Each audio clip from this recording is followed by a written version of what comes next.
Oftentimes, whenever people may think about the best Pokemon games, they might think of the Game Boy games, either it be Pokemon Red and Blue, maybe even the GBA games, like the remakes of Red and Blue, or even the DS games, whether it's Diamond and Pearl or Black and White. There also might be younger people who maybe like the 3DS games more, or even some of the Switch games. Everyone has their own opinions.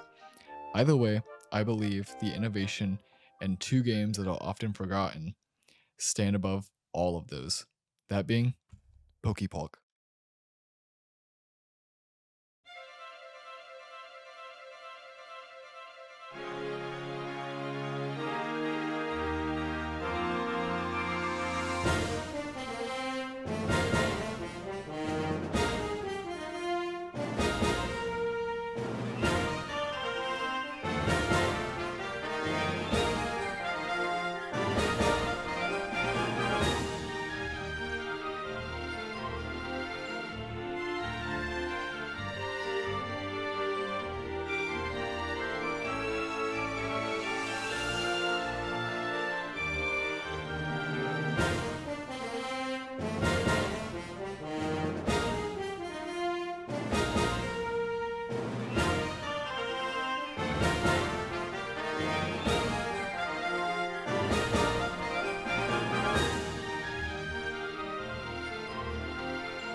In 2009, Japan was the first to get the original release of Pokepok for the Wii, but by 2010, North American audiences would finally get the chance to play it once it officially hit the North American markets.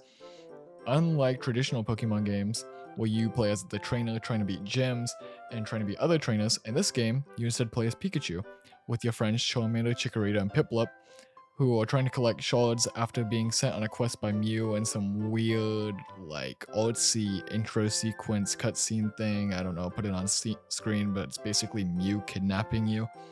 I don't know what all that's about. Anyways, the game would have you do multiple minigames and quests to have you gain the friendship of other Pokemon. After gaining the friendship of other Pokemon, you can unlock different areas of the game, where you then repeat the same minigames practically over and over and over again, and you'll then collect more shards as you do so. You're then going to play against Mew in some final boss fight thing where it's really more of a friendly competition where you do an obstacle course battle and kind of just play all of the minigames that you've gotten used to with Mew. And hopefully by doing this, it'll bring Pokepok to peace because the Sky Shard things will be returned back to Mew. This game was really more on the simpler side, as you could probably tell by the way I'm explaining it, but it was new and innovative, which was really different than what the other Pokemon games were doing at the time, where it just kind of seemed like a reskin version of every single game. So because of that, I kind of believe it was misunderstood. It didn't get the best reviews, and people really just wanted it to be a regular Pokemon title. But for the ones who did like it, they would eventually get a sequel.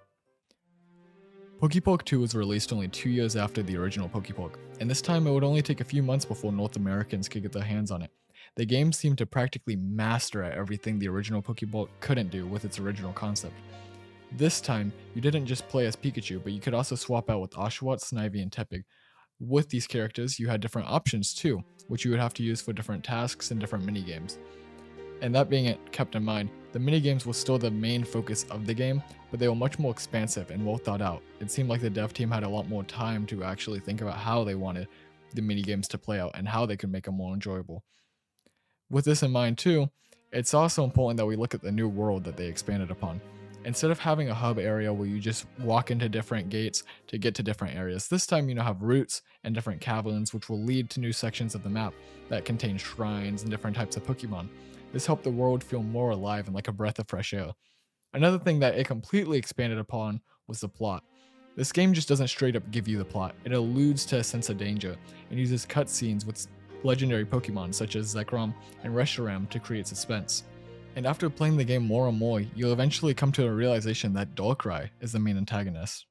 And being honest with that, I dumbed down the plot a lot. It's truly impressive how much of a better game the second one is compared to the first one, especially considering the fact of gameplay.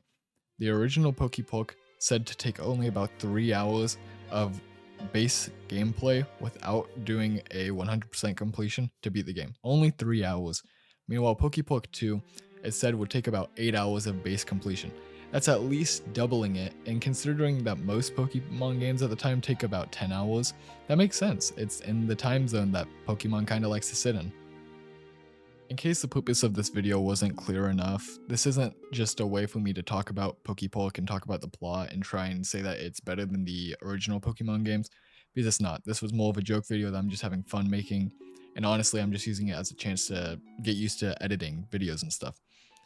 But I do really believe that Pokemon played an integral part to my upbringing, but these games stood out the most to me. Whenever I think about Pokemon, I look back to these, unlike most people who might look back at the Game Boy games, DS games, 3DS games. I think of Pokepok. That's just because I had a Wii. That was about the only console I ever had growing up.